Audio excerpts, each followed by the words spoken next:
Hello friends, எல்லோரும் எப்படி இருக்கீங்க? இன்றைக்கி உங்களுக்காக ஒரு ஸ்பெஷல் டிஷ்ஷு. அது என்னென்னா சூடான சுவையான கலர்ஃபுல்லான வெஜிடபிள் பிரியாணி எப்படி செய்யுதுன்னு பார்க்க போகிறோம்.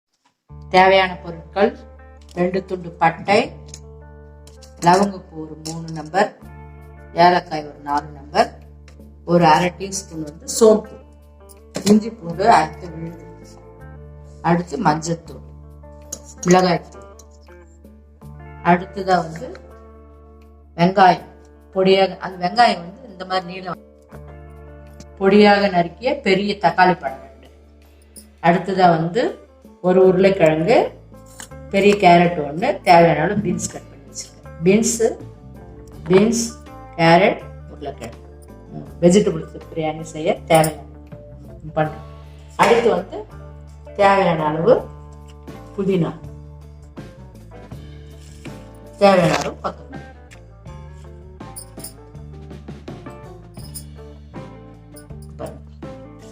கிள்ளி வச்சு கொத்தமல்லியும் புதினாவும் தேவையான அளவுக்கு, தேவையான அளவு எண்ணெய்.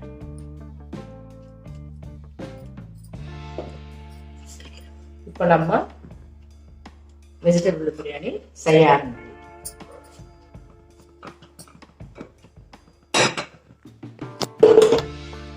இங்க பாருங்க, குக்கர் காஞ்சி சூடிடுச்சு.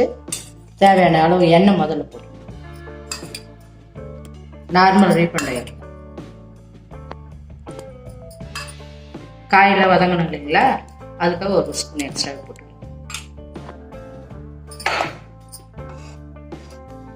எண்ணெய் நல்லா காயும்.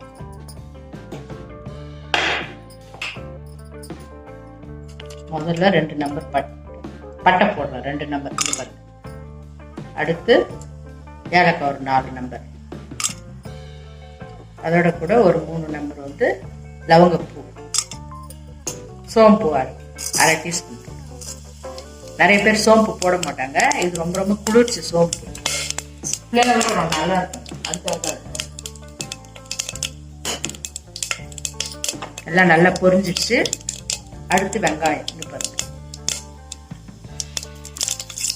தேவையான வெங்காயம்.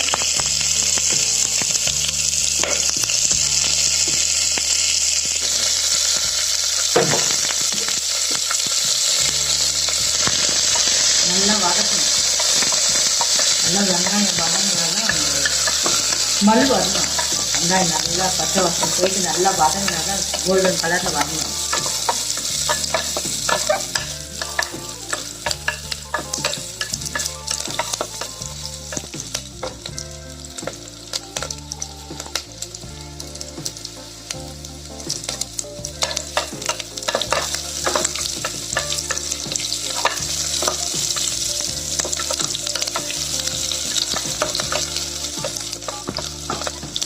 நல்ல வெங்காயம் வதங்கி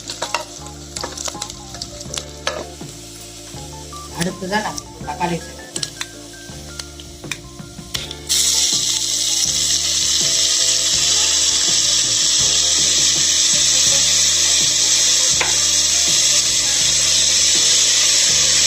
வெங்காயம் தக்காளி சீக்கிரம் வதங்கணுன்றதுக்காக கொஞ்சம் லேசாக சால்ட் ஆட் பண்ணுறேன், சீக்கிரமாக வதங்கணும்.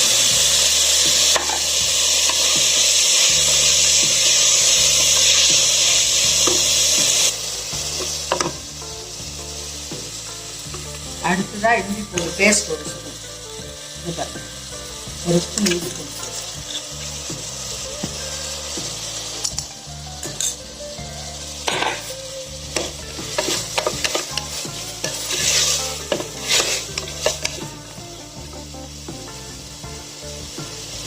இஞ்சி பூண்டு பேஸ்ட் போட்ட உடனே நல்லா கலக்கிட்டே இருக்கும், எண்ணெய் அடிச்சு நம்ம நல்லா இந்த மாதிரி வதங்கணும். நல்லா வதங்கிட்டு ஸ்மெல்லு நல்லா வதங்கும், பச்சை வாசத்தை வதக்கிட்டே இருக்கும். நல்லா வதங்கிச்சு. இப்போ நம்ம கட் பண்ணி வச்சுருக்கோம் இல்லையா, அந்த வெஜிடபிள்ஸ்லாம் பார்ப்போம். உருளைக்கிழங்கு, கேரட்டு, பீன்ஸ் 3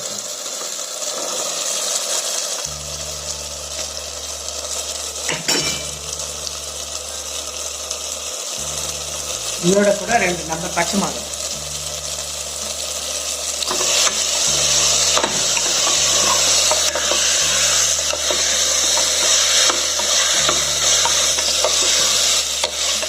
இது பாருங்கள் நல்லா வதங்கணும். பச்சை மிளகா போட்ட பிறகு நல்லா காய்கள்லாம் நல்லா வதங்கணும்.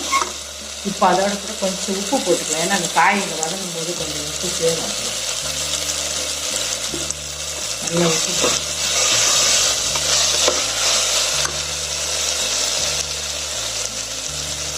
நல்லா வதங்கின பிறகு லேசாக கொஞ்சமாக மஞ்சள்தூள் 1/4 டீஸ்பூன் போடும். ஏன்னா மஞ்சள்தூள் வந்து கிருமி நாசினி, 2வது ஆன்டிபயோட்டிக் வச்சு உடம்புக்கு ரொம்ப ரொம்ப நல்லதுன்றதுனால மஞ்சள்தூள்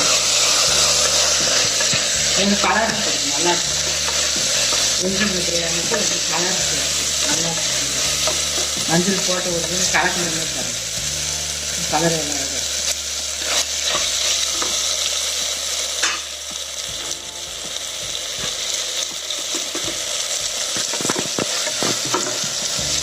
அடுத்து மிளகாய்த்தூள். நான் வந்து 2 கப்பு தண்ணி அரிசி போட்டிருக்கேன். அதுக்கு வந்து 2 ஸ்பூன் போடும். 2 ஸ்பூன் மிளகாய்த்தூள். காரம் ஏன் குறைவாக போடுறேன்னா குழந்தைங்களாம் விரும்பி சாப்பிடுவாங்க. அதனால கொஞ்சம் காரம் கம்மியாக இருந்தால் தப்பு. ரொம்ப காரம் நம்ம குழந்தைங்க சாப்பிடாது. அதுக்காக கொஞ்சம் காரம் லைட்டாக. இப்போ வந்து நம்ம க்ளீன் பண்ணி கிள்ளி வச்சுருக்கிற புதினாவை போடுறோம்.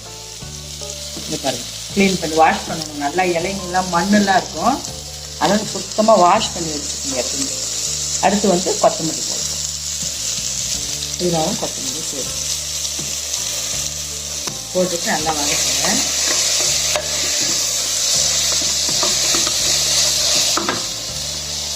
போட போகிறேன்.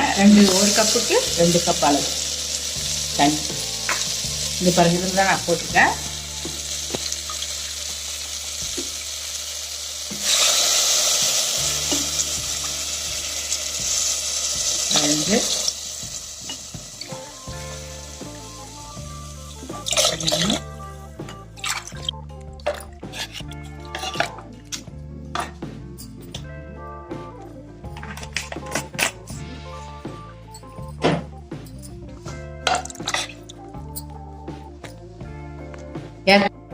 நம்ம ஏற்கனவே காய் வதங்கிறதுக்கு உப்பு போட்டிருக்கோம். வெங்காயம் தக்காளி வதங்கும் போதும் கொஞ்சம் போட்டிருக்கோம். அதை பார்த்துட்டு அதுக்கேற்ற மாதிரி நம்ம உப்பு போட்டுருக்கோம். திட்டமாக போட்டுங்க. கடைசியில் கூட பத்தெல்லாம் கொஞ்சம் சேர்த்துக்கலாம். அதிகமாயிட்டா நல்லா இருக்கும்.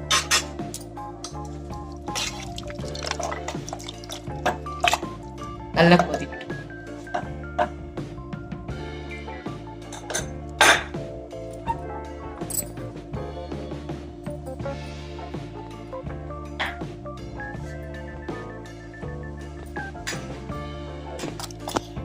நல்லா கலக்கணும். நல்லா கலக்குங்க. அந்த கலரை நல்லா கேசரி பவுடர்லாம் போடக்கூடாது. மெயின் வெறும் மிளகாய்த்தூள் இருக்கு இல்லையா, மிளகாய்த்தூள், மஞ்சள் தூள், நல்லா பழுத்த தக்காளி பழம், அது போட்டாலே ஆட்டோமேட்டிக்காக நார்மல் கலர் வரும். Natural colour. கேசரி பவுடர்லாம் ஆட் பண்ணவே கூடாது. அதான் ரொம்ப கெடுக்கும். பாருங்க கலர் எவ்வளோ அழகாக இருக்கும். நல்லா கலக்கி விடுங்க. கொதிக்கணும். கொதிச்சதுன்னா அதை நம்ம போட்டுட்டு 3 விசில் வந்தோடனே இருக்கணும். சுவையான வெஜிடபிள் பிரியாணி ரெடி ஆகிடும். நல்லா கொதிச்சிச்சுப்பா. அடுத்து வந்து நம்ம ஏற்கனவே ஊற வச்சிருக்கோம் இல்லையா, ஒரு 10 நிமிஷம் அந்த அரிசி எடுத்து அதில் போடணும். நல்லா கழுவிட்டு க்ளீன் பண்ணி ஊற வைக்கணும்.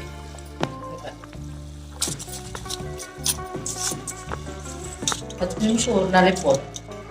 ரொம்ப அதிகமாக ஊறினாலும் சாதம்லாம் குழம்பு. அதுதான் லிமிட்டாக ஒரு சிலர் கேட்குறாங்க பலன்னு இல்லையே புலாவ் ஒன்று, அதுக்காக தான் இதை பார்த்துங்க. மெத்தட் எப்படின்னு ரொம்ப ரொம்ப ஈஸியான ஒரு டிஷ் தான் இது. இந்த மாதிரி செஞ்சு கொடுத்தா குழந்தைங்க காய்கள்லாம் சேர்த்து சாப்பிடுவாங்க. பெரியவங்க எல்லாருக்குமே நல்ல ஃபுட்டு தானே. வச்சு அரிசி போட்டுட்டு நல்லா சும்மா லேசாக கலக்குங்க. அரிசி உடைய வந்து உப்பு காரம் எல்லாமே சரியாக இருக்குது. ஃபைனலாக மேலே புதினாவும் தூத்து விசில் போட்டிங்கன்னா ஏர் வந்தது தான் விசில் போடணும். ஏர் வந்துச்சு, ஏர் வந்தது தான் விசில் போட்டுட்டோம். இது 3 விசில் வந்ததும் ஸ்டவ் ஆஃப் பண்ணணும். ஆஃப் பண்ணி எடுத்தோம்னா சுவையான வெஜிடபிள் பிரியாணி ரெடி ஆகிடும். பாருங்க இப்போ 3 விசில் வந்தாச்சு. இப்போ ஸ்டவ் ஆஃப் பண்ணிடலாம். ஆஃப் பண்ணிட்டு ஹேர் போன பிறகுதான் ஓப்பன். பாருங்க ஹேர் போயிடுச்சு. இப்போ விசில் எடுத்துட்டு பாருங்க கலர்ஃபுல்லான வெஜிடபிள் பிரியாணி ரெடி ஆயிடுச்சு. நான் சூப்பரா இருக்கு பாருங்க கலர். இதை வந்து அப்படியே சர்விங் பிளேட்ல சாதம் பாருங்க கலக்கலாம் இருக்கு.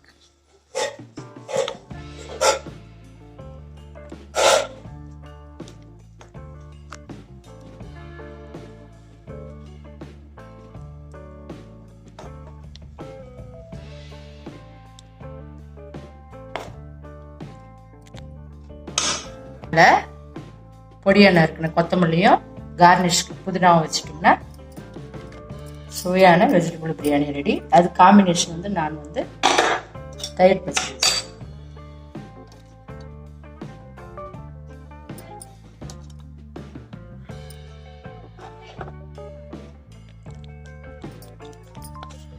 பாருங்க சுவையான வெஜிடபிள் பிரியாணி ரெடி.